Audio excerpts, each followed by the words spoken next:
저는 30대의 여성으로 직업은 검사입니다. 남들이 부러워하는 스펙의 직업이지만 로스쿨이나 로펌의 다른 많은 동기나 동료들이 금수저 아니면 최소 은수저 집안의 자제들인 것과 달리 저는 소위 말하는 흑수저 출신입니다. 쉽지 않은 여건 속에서 고군분투하듯 공부하다 보니까 30대 중반을 넘어서는 나이에 겨우 검사 임용을 받았어요. 우리 세라가 친작에 검사가 됐을 나인데 못난 할미 탓에 이리 고생을 하며 늦가기 검사가 됐네. 고생 많았다 우리 손녀. 장하고 고마워. 못난 할미라뇨. 그런 말씀 마세요, 할머니. 할머니 안 계셨으면 저 지금까지 절대로 버티지 못했어요. 누나, 고생 많았어.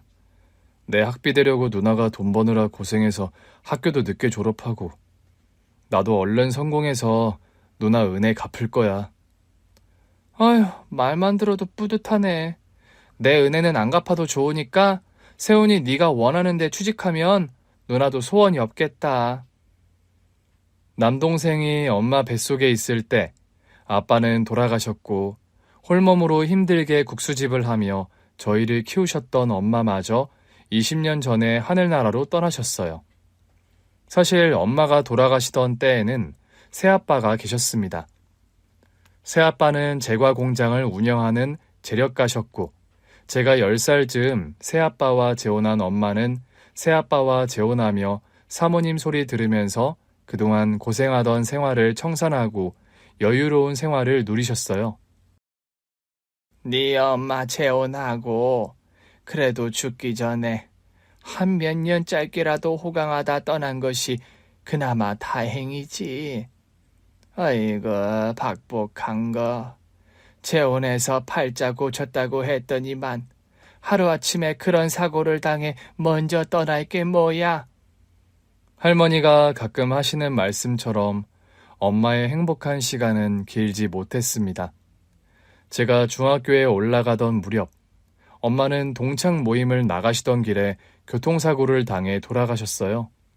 그리고 엄마가 돌아가신 그날 이후 하루아침에 태도가 돌변해서 저와 동생 할머니에게 선을 긋듯이 관계를 끊고 남처럼 떠나버린 새아빠였죠. 세라 엄마 명달리한 마당에 제가 더는 이 집에 있을 이유가 없는 것 같네요. 아니 자네 그게 갑자기 무슨 말인가. 세라 엄마 장례식 끝난 지 얼마나 됐다고 집을 나간다는 말이야? 솔직히 그 사람도 없는 이 상황에 제가 세라와 세훈이 돌보며 살 자신 솔직히 없습니다. 앞으로는 그냥 남처럼 살았으면 하네요. 사람 친국인 줄 알아서 좋아했는데 그게 아니었나? 아니, 어떻게 사람이 이렇게 빨리 변심할 수가 있어? 제가 그 정도밖에 안 되는 사람인 걸 어쩌겠어요. 며칠 내로 저는 짐 정리해서 나갈 테니 그리 아세요. 엄마가 돌아가신 후 갑자기 태도가 싸늘하게 변한 새아빠였어요. 그 전까지는 저와 남동생에게도 너무나 좋은 아빠 역할을 해주시던 분이라 저와 남동생은 당황할 수밖에 없었죠. 아빠, 다음 주에 떠나신다는 게 진짜예요? 그래, 아빠는 앞으로 한국 떠나서 살 거다. 엄마도 안 계신데 아빠마저 떠나버리시면 저랑 세훈이는 어떻게 살라고요? 너희들 곁에는 할머니가 계시자니 너와 세훈이와의 관계는 너희 엄마 살아계실 때 일이었지. 그럼 이제는 아빠가 우리 아빠가 아니란 말이에요? 미안하다 세라야. 애초에 너랑 네 동생 친아버지는 하늘나라에 계시잖니. 엄마 돌아가신 마당에 까놓고 말해서 너희들과 나는 남이나 마찬가지다. 앞으론 그냥 인연 끊고 안 보고 살았으면 해. 어린 마음에 그런 냉정한 말을 하는 새아빠가 참 무정하게 느껴지더군요.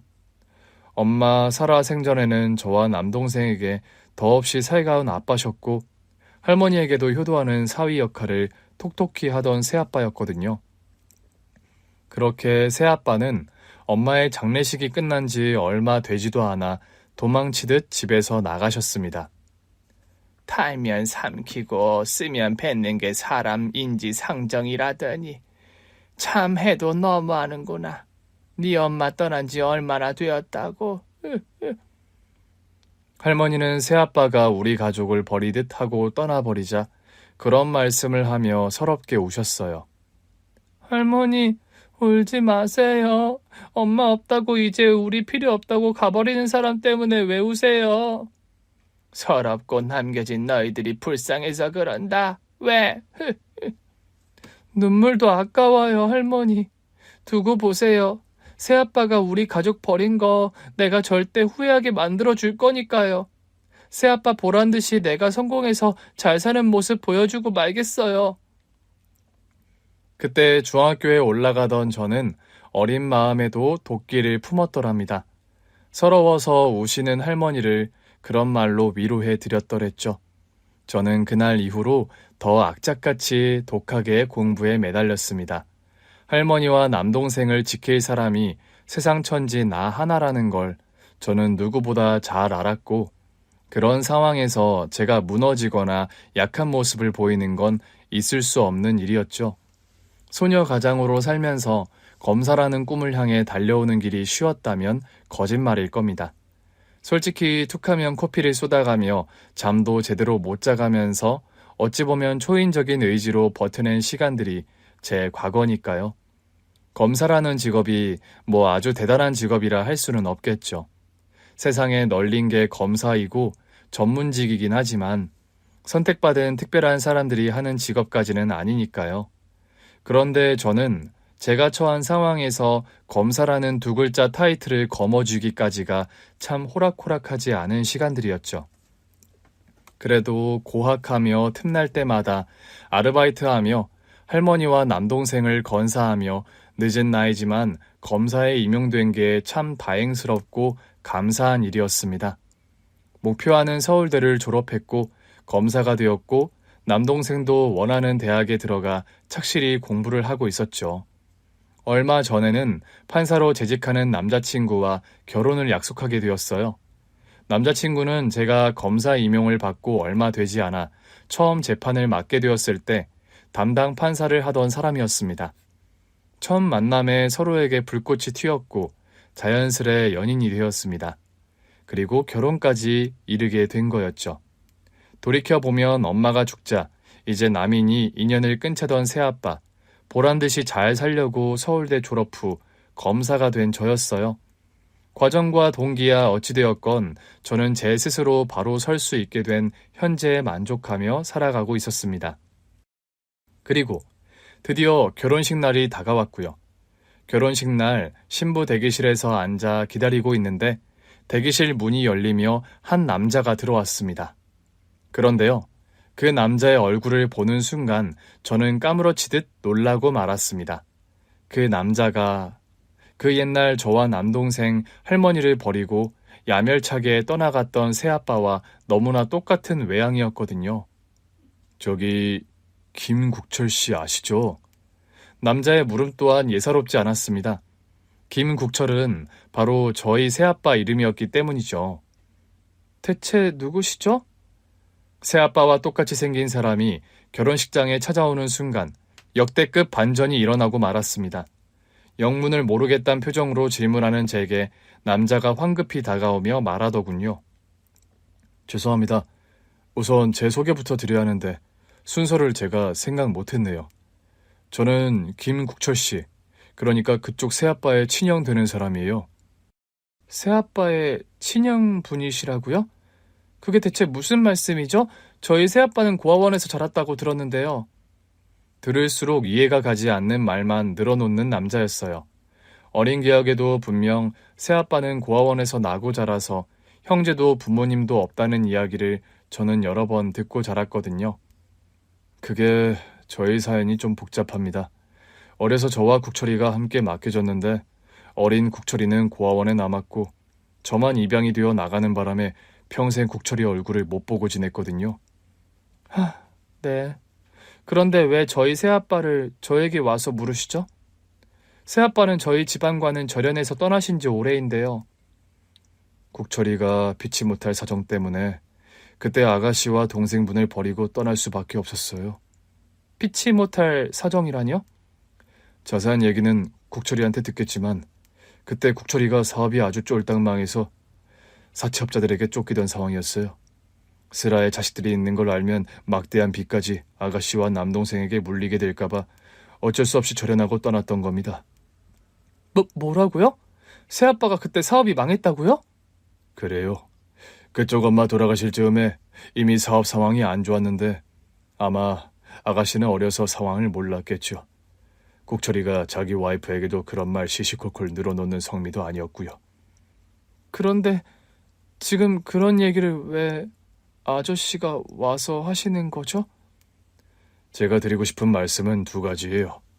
우리 국철이가 과거에 아가씨를 버린 건 본심이 아니라 어쩔 수 없는 상황 때문이었다는 거요.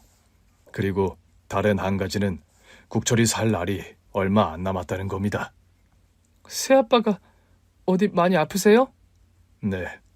저도 얼마 전에야 국철이와 연락이 닿았어요.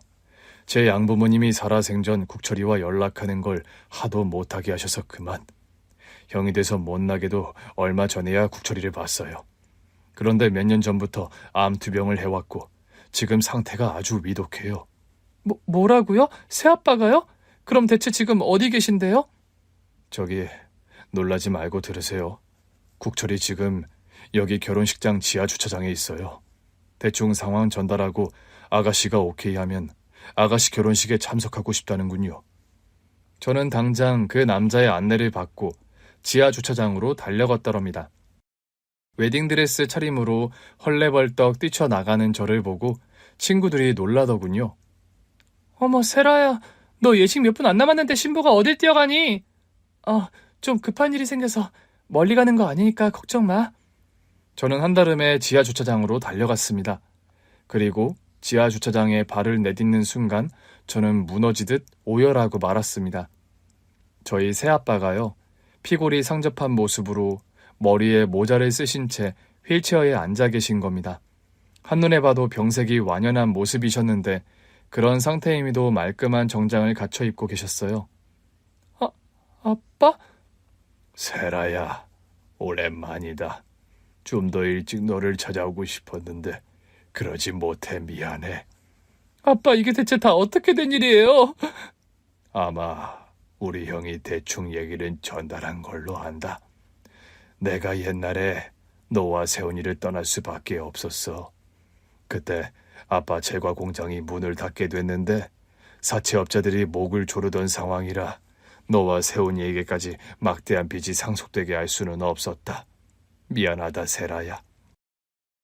그래서 저희 가족들과 불어 관계를 정리하신 거란 말씀이세요? 그렇게 됐어. 다 같이 죽는 것보다는 나 혼자 되든 안 되든 일을 수습하는 게 현명한 처사라고 생각했다.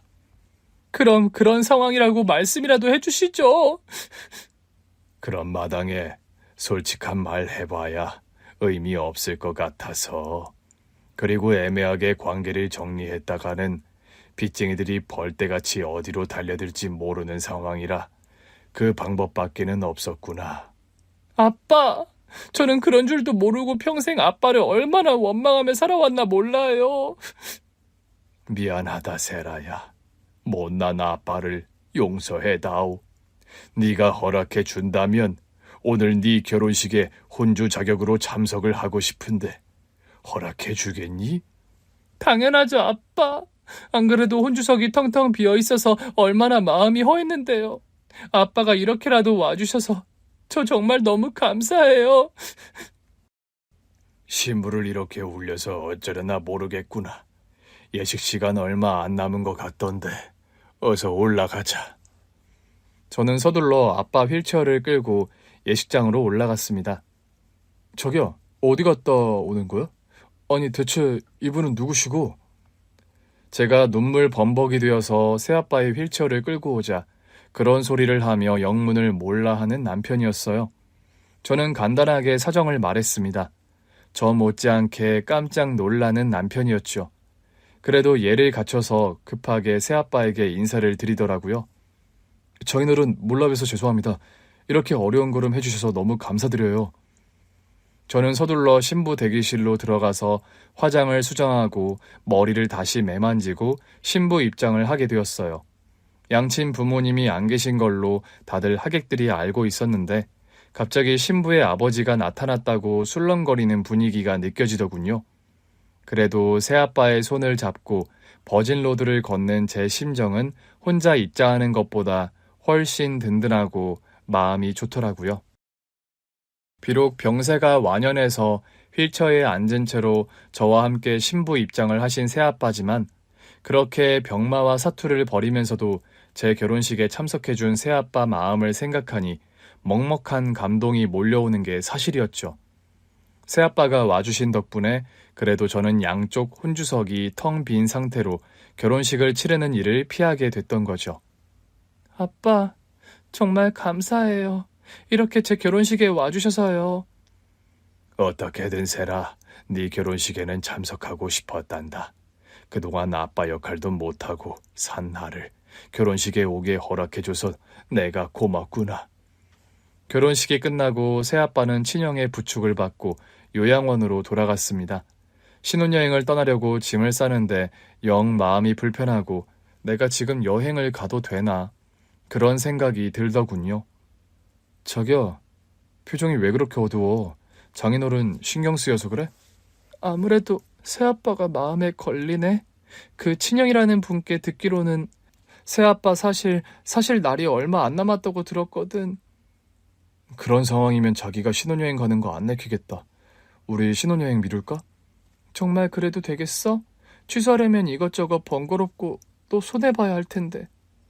아무리 새아빠가 위독하다지만 남편 입장도 있었기에 저는 신경이 쓰이더라고요. 지금 그런 손에 따질 때가 아니잖아. 당신이랑 장인어른 사연 내가 모르는 것도 아니고 말이야. 신혼여행은 다른 일들이 마무리되어서 떠나도 되니까 일단 당신 장인어른께 가보는 게 좋겠다. 여보, 이해해줘서 정말 고마워. 고맙긴. 이런 상황에 당연한 거지. 남편이 이해와 배려를 해주는 바람에 저는 신혼여행을 미루고 당장 새아빠를 뵈러 그날 저녁 요양원으로 달려갔습니다. 저를 보고 깜짝 놀라시는 새아빠였죠. 아니 세라야, 너 신혼여행 떠나 있을 시간 아니야. 새 신부가 공항을 안 가고 왜 여기를 왔어? 아빠 건강도 안 좋으시고 혼자 계신 거 아는데 제가 어떻게 신혼여행을 가요? 나야 투병 중이니 어쩔 수 없는 거고.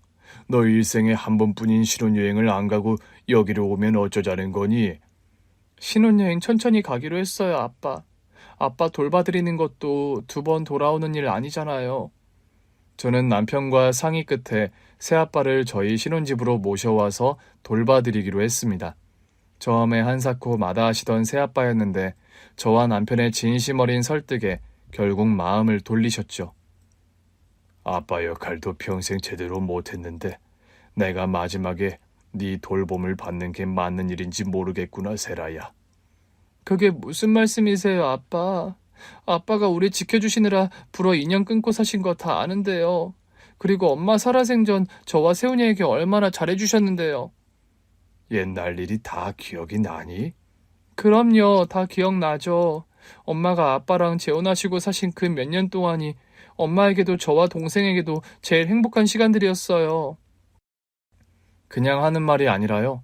엄마는 새아빠와 재혼하시고 표정이 많이 밝아지고 눈에 띄게 웃음이 늘었던 기억이 생생합니다. 저희 엄마가요, 유복자로 남동생을 낳았고 저와 남동생 세훈이를 키운다고 고생을 무척 많이 하셨어요. 외할아버지도 일찍 돌아가시는 바람에 유년기와 사춘기 시절에도 고생을 많이 하신 엄마셨죠. 부모 복 없으면 남편 복도 없다더니 청상에 과부돼서 어쩐다니. 엄마도 참, 제가 왜 부모 복이 없고 남편 복이 없어요? 네 아버지 그리 일찍 돌아가시고 네 남편까지 세훈이 뱃속에 있을 때 이뤄놓고 그런 말이 나오니?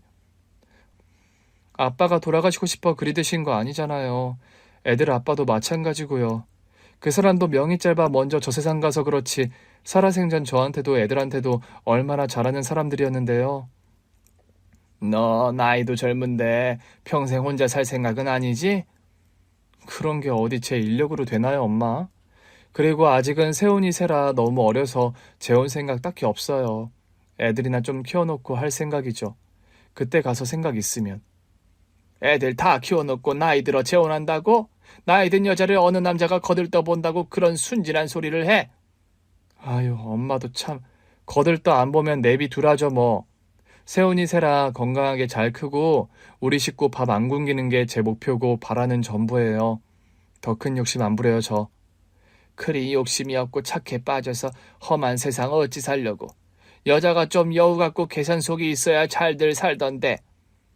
계산 속대로 되는 게 인생도 아니에요 엄마. 혼자 애들 키우는 게 쉽지도 않고 저도 외로울 때가 있는 거 사실이지만 인연이라는 게 억지로 되는 건 아니잖아요.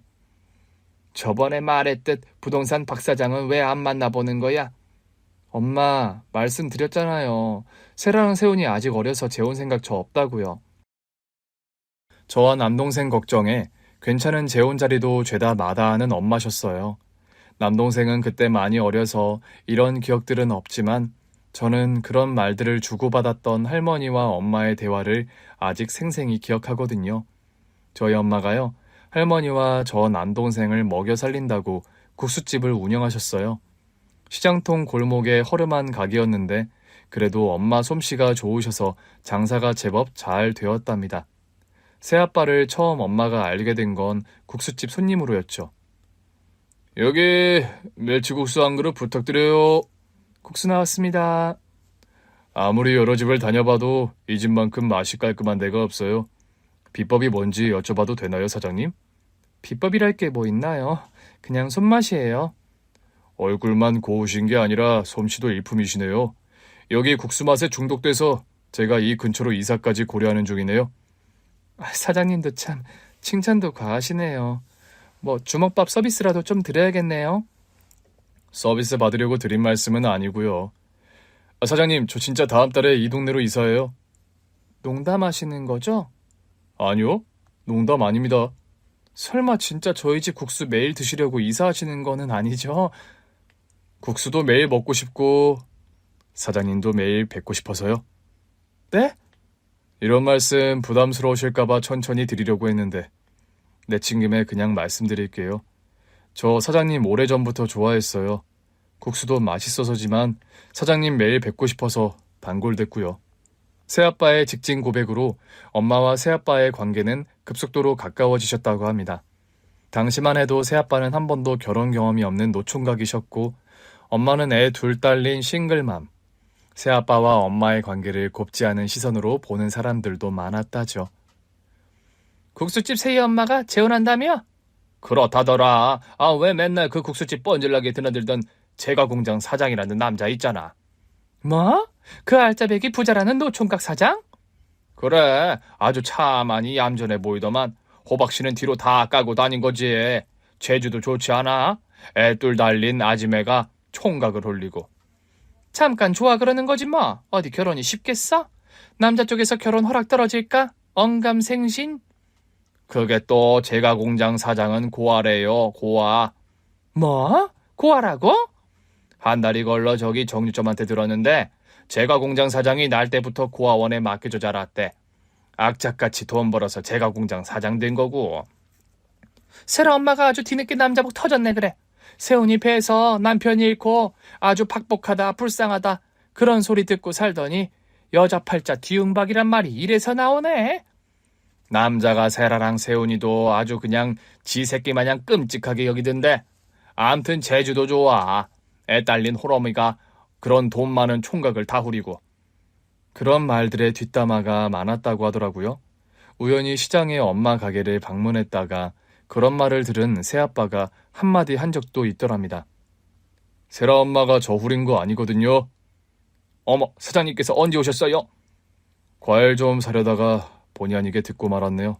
그런데 사실이면 모를까 사실 아닌 말씀들을 하시니 바로 잡아야 할 것 같아서요. 아니 뭘 바로 잡는다는 건데요? 세라 엄마가 저 후린 적 한 번도 없다고요. 남자들 보고 그런 거 흘리는 여자도 아니고요. 싫다는 거 부담스럽다는 거 제가 일방적으로 쫓아다녀서 겨우 마음 얻은 여자예요. 함부로 말씀들 말아주세요. 그런 식으로 뒷담화하는 사람들의 입을 막은 새아빠셨다고 합니다. 결혼 앞두고 저희 엄마 역시 고민을 많이 하셨다고 하더라고요. 당신 지금이야 눈에 콩꺼풀이 씌어서 나 좋다고 결혼한다고 하지만 나중에 후회하면 어쩌려고 그래요? 후회라니 무슨 그런 대도 않는 소리를 해요? 자기 배 아파 낳은 자식도 키우다 보면 우라통 터지는 순간들이 많은데 당신은 결혼 경험도 없고 애 아빠였던 경험도 없어서 솔직히 세라와 세훈이 키우는 문제 걱정 많이 돼요. 내가 100% 잘할 거다. 당신 실망시키는 일 하나도 없을 거다. 솔직히 그런 장담은 못하겠어요. 그러니까 지금이라도 우리 결혼 좀 더 생각해 볼래요? 당신과 내가 좋은 감정으로 만나는 것만으로도 나는 충분히 행복하고 또 참, 내가 언제 결혼 무르죄요? 하늘이 두 쪽이 나도 난 순정 씨와 결혼해요. 내가 장담 못한다는 건 내가 경험치 없는 일이기 때문이에요. 한 번도 안 해본 일을 하려고 하면서 100% 잘할 거라는 큰 소리 치는 건 거짓말이니까요. 명세 씨, 아가씨들도 세상 천지 널렸고 당신은 능력 있는 제과 공장 사장인데 나 같은 여자랑 골치 아픈 결혼을 하려고 해요? 순정 씨가 골치 아프다니요. 누가 그런 이상한 소리를 해요? 시장 사람들도 그렇고 주변에서 명세 씨가 아깝다고 나보고 팔자 고치게 생겼다고 수근거리는 거 나 들어서 알고 있어요. 내가 순정 씨에게 부족한 사람이라는 말 없는 게 어쩌면 다행이네요. 순정 씨가 어떤 여자인지 제대로 알면 다들 그렇게 말할 텐데. 명세 씨, 미안해요. 애 둘 딸린 싱글맘 사랑하게 만들어서요. 내가 세상에 태어나서 제일 잘한 일 두 가지가 뭔 줄 알아요? 뭔데요? 하나는 그날 외근 나왔다가 뭔가에 홀린 듯이 여기 시장 골목으로 들어와서 순정 씨가 하는 국수집에 들어온 거예요. 그리고 다른 하나는 용기 내서 순정 씨에게 고백한 것. 애들 다 키울 때까지 재혼 같은 거 정말 생각 없었는데. 세라와 세훈이에게 좋은 아빠 되도록 최선을 다할 거예요. 최고의 아빠가 되겠다는 거짓말은 못해도 아빠 노릇에 최선 다한다는 말은 거짓말 아니에요. 고마워요. 부족한 날 조건 없이 사랑해줘서. 내가 고마워요. 외롭고 무의미한 내 삶이 당신 만나서 너무 살만한 것이 됐어요. 하루하루 내 일이 기다려지고 매 순간이 얼마나 행복한데요. 당신이 있어서. 사람들의 입방아를 찢던 말건 엄마와 새아빠의 사랑은 순수하고 진실한 것이었습니다. 과거를 돌이켜봐도 엄마가 돌아가시기 전까지 새아빠는 저와 남동생 세훈이에게 살뜰하고 정 많은 아빠셨으니까요. 세훈아, 세라야, 놀러 갈 준비 다 됐어? 네, 아빠. 오늘 정말 놀이공원도 가고 동물원도 가는 거예요?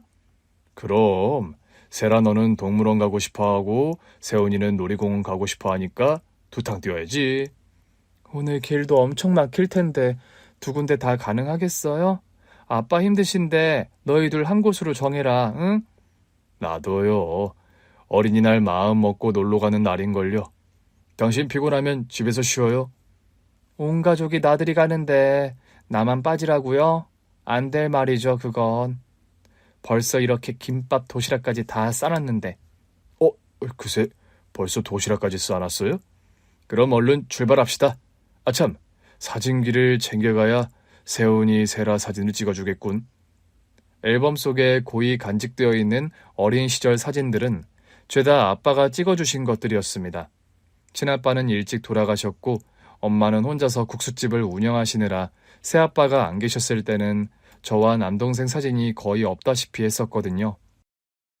저와 남동생을 키우고 할머니까지 돌보신다고 엄마는 고생만 하며 사시다가 새아빠를 만나고 비로소 행복한 여자로서의 삶도 누리셨던 것 같아요. 엄마의 생일이나 두 분 결혼기념일 같은 때에는 언제나 두 분이서 오붓하게 데이트를 나가셨던 기억이 나요.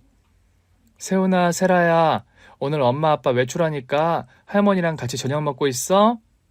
오늘은 엄마 아빠 결혼기념일이니까 우리 둘만 데이트하는 거 서운해하면 안 된다.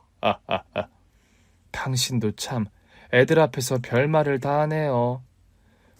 세훈이랑 세라는 걱정 말고 어여들 나갔다 젊은 부부들이 살면서 그런 재미도 누리면서 살아야지. 외할머니께서는 일찍 친아빠와 사별한 엄마가 뒤늦게 남편 사랑받으며 여자로서의 행복을 누리며 사는 걸 다행이라 여기곤 하셨죠. 엄마가 교통사고로 돌아가시던 날 처연하게 울던 새아빠의 모습도 기억에 생생해요. 여보, 이렇게 먼저 떠나면 어떡해. 나 혼자 어떻게 살아가라고. 내가 무슨 의미로 앞으로 인생을 살라고.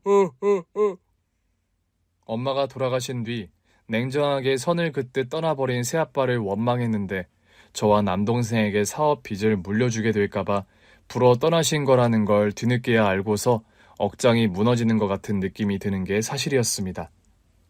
요양원에 계신 아버지를 저희 신혼집에 모셔와 돌봐드리면서 저는 과거 이야기들을 하나하나 여쭤볼 수 있었어요.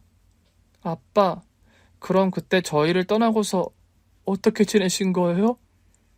일단 갚아야 하는 빚들 처리하고 말도 안 되게 이자를 요구하는 사채 빚은 다 떠안는 게 아니란 생각이 들었지. 양심적으로 빚을 해결한 만큼 한 뒤에는 파산 신청을 하고 해외로 나가 있었다. 해외에서 그럼 다른 사업을 하셨어요? 국내에서 빚 처리하는 데만도 몇 년이 걸렸고 그 후에는 도피하다시피 해외로 나갔어. 닥치는 대로 타국에서도 일했고 사업 재개하려고 노력을 많이 했단다. 저희 새아빠가요. 사실 자수성가의 화신 같은 분입니다. 어려서 친형과 함께 고아원에 맡겨졌고 그 후로 쭉 고아원에서 생활하신 새아빠거든요. 4살 위의 친형은 어려서 운 좋게 입양이 됐는데 난 그렇지 못했다. 결혼식장에 아빠 모시고 오신 분 말씀이시죠? 그래, 친형 양부모님이 나와 만나는 걸 반대하셔서 평생 친형 얼굴도 못 보고 지냈지. 아빠는 그럼 고아원 나와서 바로 사업 시작하셨던 거예요? 고아원 나와 홀로서기 하면서 바로 사업 시작하는 건 무리였지. 내 20대는 사업을 위한 종잣돈을 악착같이 모으는 과정이었어. 그러다 20대 중반부터 일을 시작한 제과 공장에서 내 사업을 시작하는 계기가 됐고, 새아빠는 그야말로 먹을 거 안 먹고 입을 거 안 입으면서 독하게 사업에 매달려 본인만의 제과공장 사업을 시작하게 되셨다고 합니다. 20대, 30대를 그렇게 공장 일에 매달리다 보니 40 가까이 되어서 사장님 소리 들으며 살게 되었단다. 그래도 그 즈음에 나는 돈은 벌었어도 세상 사는 일이 참 재미없고 무의미했다. 사랑하는 가족도 소중한 사람도 하나 없는데 돈은 벌어 뭐하나, 그런 자괴감이 들었으니까. 그러던 즈음에 운명처럼 만난 사람이 저희 엄마였다고 합니다. 너희 엄마를 처음 본 순간 이 여자다 싶었지. 이 여자와 함께라면 평생 행복할 수 있겠다. 내가 변하지 않고 죽는 순간까지 아낌없이 잘해줄 자신이 있다. 그런 생각이 들어서 결혼을 했던 거고. 새아빠는 엄마가 돌아가시고 사업까지 파산하게 되면서 아주 힘든 시간을 보내셨더라고요. 국내에서 빚을 갚던 시절엔 노숙 생활까지 해야 했을 정도로 어려운 시기를 보내셨다고 합니다. 그러다 외국으로 나가 또 10년 가까이 닥치는 대로 일을 하며 사업 재기를 위해 고군분투하셨다고요. 강산이 한번 변할 시간만큼 바동거리니까 겨우 사업을 다시 일구게 됐는데 먹고 살만해져서 너와 세훈이를 다시 찾아야지 하던 무렵 암 선고를 받게 됐다. 처음엔 대장암 2기로 시작된 암투병이었는데 항암과 수술을 반복했지만 자꾸만 다른 장기로 암이 전이가 되었다고 합니다. 아빠, 건강도 안 좋으신데 왜 연락을 안 하셨어요? 사업 풀려가며 너희를 찾아오려고 했는데 암 환자가 되어서 투병하는 몸으로 너희 앞에 나타날 염치가 도무지 없더구나. 저는 아빠가 그런 사정으로 저희들과 인연을 끊으신 건 모르고 얼마나 원망했는데요. 미안하다. 그때 아빠 사업이 그렇게 망하고 빚쟁이들에게 쫓기는 신세만 아니었더라도 내가 너와 세훈이에게 아빠 노릇을 했을 텐데 너희가 한참 부모 손길이 필요하던 시기에 내가 아빠 노릇을 못해서 나 역시 너희에게 너무 미안하고 하늘에 있는 네 엄마에게도 여전히 면목이 없구나. 그런 말씀 마세요, 아빠. 다시 절 찾아와 주셨고 제 결혼식 날 버진로드도 같이 걸어주셨잖아요. 아빠의 지난 이야기들을 듣고 있으면 참 마음이 쓰라린 게 사실이었어요. 그래도 뒤늦게라도 제 결혼식에 와주신 아빠가 너무 감사할 따름이었죠. 남동생과 할머니도 거의 매일이다시피 저희 집에 와서 새아빠를 보고 갔습니다. 아빠, 이렇게 다시 뵙게 되어서 너무 다행이에요. 아무리 사정이 그러셨어도 좀 일찍 오시지 그랬어요. 아빠 노릇도 못했는데 병자가 되어서 나타날 면목이 없더구나. 자네는 예나 지금이나 너무 사람을 배려해서 문제네. 하늘이 있는 순정이가 자네 혼자 투병하는 거 보면 얼마나 마음이 아팠겠나. 할머니의 그 말씀에는 아무 말 못하게 쓸쓸하게 미소만 지어 보이는 새아빠였습니다. 우리 순정이가 그래도 자네 만나 행복한 시절을 보내다 가서 다행이다 했는데 그 긴 세월 자네 혼자 고생하고 버둥거리는 시간을 보냈다고 하니 되려 우리가 미안하네 그려. 아닙니다, 장모님. 여러모로 제가 부족한 탓이었죠. 순정 씨와 결혼하며 제가 남편 노릇뿐만 아니라 아빠 노릇도 잘하겠다고 그렇게 약속을 했는데 저는 그 약속을 제대로 못 지켰어요. 자네가 그 약속 제대로 지키려고 하다 보니 일이 된 거 아닌가. 자네 진심 다 아니까 이제 그런 소리는 그만하게. 아빠 노릇 한 것도 없는 제게 세라가 이렇게 효도를 해주니 제가 면목이 없습니다, 장모님. 다른 이유도 아니고 그런 이유로 영 끄는 자네를 누가 원망하겠나. 세라 어미 살아생전에 자네와 얼마나 각별한 부부였는지 내가 누구보다 잘 아는 걸. 자네가 불어 선 긋고 떠나기 전까지 애비 노릇 살뜰하게 누구보다 잘했고 그걸 아니 세라도 저러는 거지. 할머니는 암투병으로 기력이 쇠하신 데다 식사도 제대로 잘 못하시는 새아빠를 위해 매일 죽을 쑤어서 가져다 주셨어요. 할머니가 만들어 온 죽을 그나마 환자식으로 잘 드시는 새아빠였죠. 새아빠는 저희 신혼집에 오신 지 정확히 보름 만에 하늘나라로 떠나셨습니다. 엄마의 기일을 불과 일주일 앞둔 어느 추운 겨울날이었죠. 슬픔과 황망함 속에 새아빠의 장례식을 치르는데 새아빠의 친형과 담당 변호사라는 사람이 장례식장을 찾아왔더라고요. 상주 노릇 기꺼이 해줘서 고맙습니다. 별 말씀을요. 저와 남동생이 장례 치러드리는 게 당연하죠. 이분은 김일중 변호사라고 우리 동생 담당 변호사예요. 변호사님이요? 변호사님께서 어쩐 일로 오셨어요? 우리 동생이 명달리하며 상속 관련한 절차를 이 변호사분과 처리를 했더라고요. 저는 이분을 동생 부탁으로 모시고 온 거고요. 안녕하십니까. 김국철씨 상속 절차에 관해 법률적인 진행을 맡은 김일중 변호사입니다. 김국철씨께서 남은 유산과 보험금을 모두 전세라 씨와 전세훈 씨 두 남매분께 남기셨어요. 네? 저희 남동생과 저에게요? 네, 그렇습니다. 관련 서류 검토해보시고 장례식 절차 끝난 후에 저희 법률사무소에 한번 방문해 주시길 요청드립니다. 피땀 흘려 제기한 사업의 모든 지분과 유산, 그리고 보험금을 모두 저와 남동생에게 남기신 새아빠였던 겁니다. 뒤늦게 다시 한번 새아빠의 진심을 확인한 저와 남동생은 오열할 수밖에 없었죠. 누나, 새아빠가 그런 사정으로 인연 끊고 떠나신 걸 알았더라면 우리라도 좀 아빠를 먼저 찾아뵐 걸 그랬어. 이제 와서 아무 의미 없지만 나도 그게 너무 후회가 된다. 아빠가 혼자 암투병하는 걸 알았더라면 옆에서 같이 케어해드렸어야 하는 건데. 새아빠의 친형이라는 분께 유산 상속과 관련해서 저희 남매가 상속인이 되어도 되는 거냐고 여쭤봤어요. 아무래도 새아빠의 유일한 직계 가족이 그분인데 저와 남동생이 새아빠의 모든 유산을 상속받는다는 게 좀 경우가 아니지 않나 그런 생각이 들어서였죠. 아니에요. 그런 말씀 마세요. 저는 생물학적으로 국철이 친형이 맞습니다만 평생 국철이 얼굴 한번 제대로 못 보고 살았는걸요. 그거야 제가 아빠께도 들었지만 양 부모님께서 반대하셔서 왕래를 못했다고 들었어요. 아무리 그렇다 해도 제가 국철이에게 형노를 못한 건 사실이에요.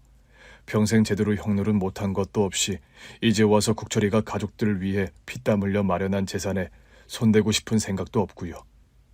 정말 새아빠 유지에 아무 불만이 없으세요? 저와 동생은 아무래도 좀... 저는요, 양부모님 눈치 보며 산다고 그 두 분이 돌아가실 때까지 국철이에게 연락 한번 제대로 못하고 살았어요. 국철이에게 제가 연락했을 땐 국철이가 암투병하며 건강이 무척 안 좋을 때였고요. 새아빠의 형이라는 분이 살아생전 새아빠가 하시던 말씀을 전해주시더군요. 형, 내가 살면서 제일 사랑했던 여자가 김순정이라는 여자야. 그 여자는 불의의 사고로 하늘나라에 먼저 가 있지만 그 여자의 아들과 딸이 있어. 그 애들에게 내가 모은 재산들 남겨주고 가고 싶어. 순정 씨 아들과 딸은 내 아들, 딸이나 다름없으니까. 그런 말씀을 하신 새아빠였다는 겁니다. 국철 씨가 그러더군요. 그쪽 어머니와 함께 산 세월이 길다고는 말 못하지만 그 5년이 채 안 되는 그 시간이 살면서 어떤 것과도 바꿀 수 없는 소중하고 행복한 시간이었더구요. 이 악물고 다시 사업 재개하려고 고군분투한 것도 모두 남매분께 아버지 도리 조금이라도 하고 싶어서 재개한 거라 하더군요. 그분의 말씀을 듣는데 다시 눈물이 쏟아지고 말았습니다. 남동생도 말없이 닭똥같이 굵은 눈물을 흘리며 새아빠의 친형이 하시는 말씀을 잠자코 듣고 있을 수밖에 없었죠. 새아빠의 유해는 엄마의 무덤 바로 옆에 묻어드렸어요. 엄마는 무덤은 엄마가 어려서 나고 자란 고향 바닷가가 내려다 보이는 양지 바른 언덕에 자리하고 있습니다. 바로 그 옆자리에 새아빠의 무덤을 마련해드렸죠. 돌고 돌아 결국 둘이 이렇게 나란히 묻히게 됐구나. 먼저 가야 할 노인네는 이리 징글징글 살아있고 살아있어야 할 사람들은 이리 무덤 속에 있으니 그런 말씀을 하시며 우는 할머니셨어요. 할머니, 새아빠마저 돌아가신 건 저희도 속상하지만 그런 말씀은 마세요. 그래요, 할머니. 할머니라도 건강하게 오래 사셔야 저와 누나가 버티죠. 네 새아빠 진심을 조금이라도 알았더라면 뒤에서 그렇게 욕을 안 했을 텐데. 사람이 어쩜 그리 야멸차게 돌아서나야 얼마나 야속하던지. 그땐 저나 할머니나 세훈이나 모두 새아빠를 오해할 수밖에 없었잖아요. 네 엄마랑 상봉해서 저 세상에라도 둘이 마음 편하게 백년해로했으면 좋겠구나.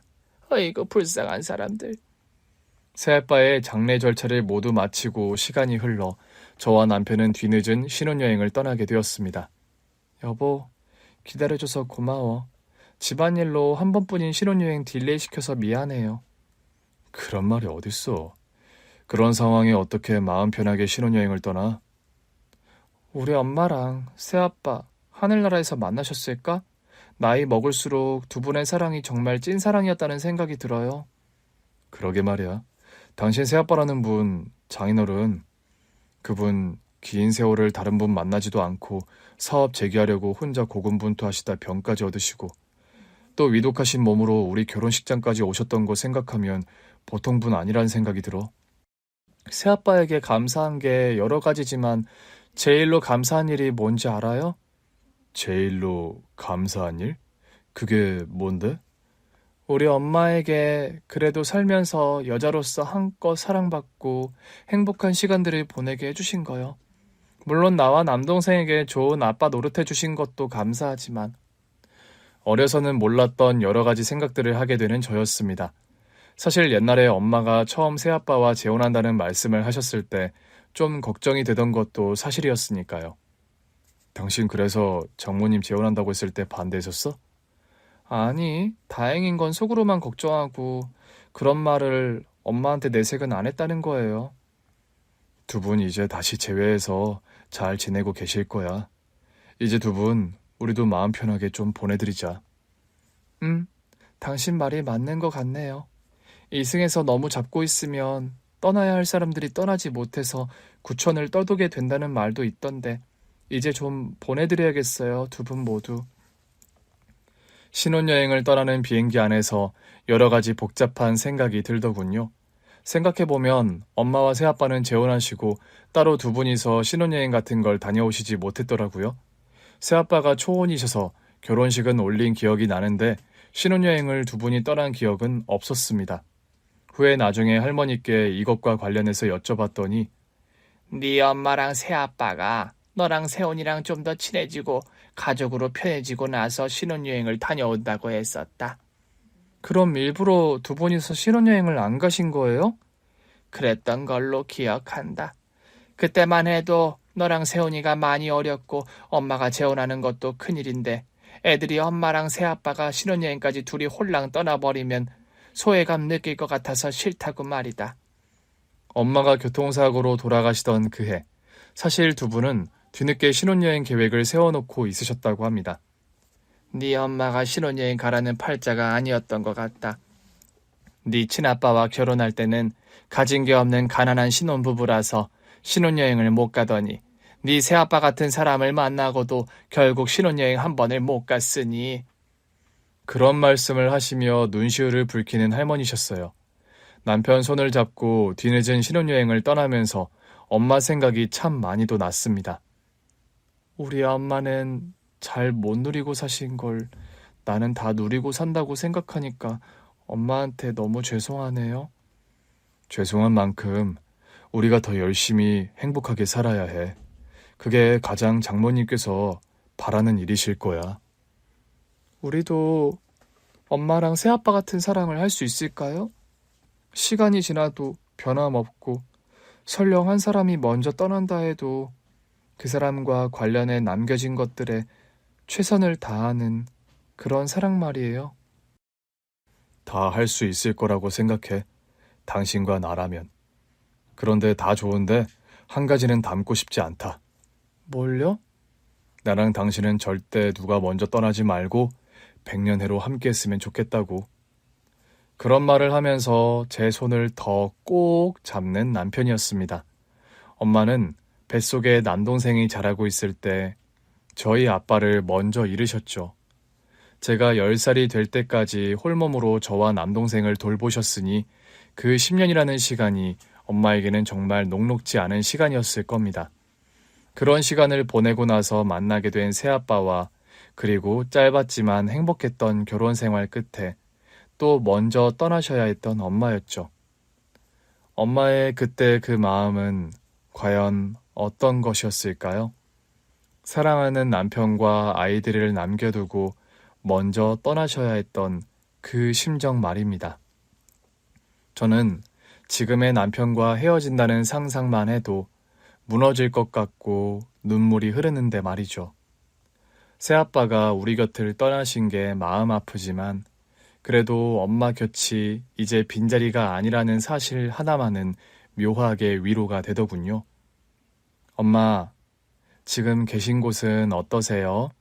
지낼만 하세요? 그 옛날 예고 없이 엄마가 훌쩍 떠나버리셔서 남겨진 우리들도 참 긴 시간 엄마가 많이 그립고 보고 싶었습니다. 지금 역시 엄마는 저희들에게 가장 그리운 존재세요. 그래도 지금 엄마 곁에는 새아빠가 계실 거라고 생각하니 조금은 다행이란 생각입니다. 긴 기다림의 끝에 엄마가 계신 그곳에 이제는 행복과 평안함이 찾아들었길 간절히 기원해 봅니다. 엄마의 희생과 사랑으로 그리고 새아빠의 헌신으로 저와 남동생 세훈이는 무탈하게 잘 커서 지금 이만큼 부족함 없는 생활을 누리고 있어요. 엄마 곁에 찾아간 새아빠에게도 꼭 안부 전해주세요. 죄송하고 또 너무 감사드린다고 말입니다. 이제 저와 세훈이 할머니 걱정은 내려두시고 두 분이서 손잡고 좋은 곳으로 어디 여행이라도 훌쩍 떠나셨으면 좋겠어요. 이승에서 못 간 신혼여행을 그곳에서라도 멋진 곳으로 떠나셨으면 좋겠습니다. 저의 이런 바램들이 부질없는 것일지도 모르지만 엄마, 새아빠, 계신 곳이 어디시건 간에 항상 건강하고 행복하시길요. 이제 두 분만의 온전한 시간들을 마음껏 누리시며 절대 헤어지는 일 없이 언제 어디서나 함께 하시길 소망해 봅니다. 사랑하는 사람과 함께하는 일상만큼 축복받은 행복은 없는 것 같습니다. 그 행복을 지키기 위해 결국 고군분투하는 것이 우리네 인생이라는 생각이 들어요. 여러분의 곁에는 그런 소중한 사람이 지금 계신지요? 긴 얘기를 경청해 주신 여러분 곁에 그런 분이 부디 함께 계셨으면 좋겠습니다. 감사합니다. 오늘 준비한 사연은 여기까지입니다. 재미있게 들으셨다면 구독과 좋아요, 알림 설정까지 눌러주세요. 그럼 저는 다음 사연으로 찾아뵐게요. 오늘도 건강하고 행복하세요.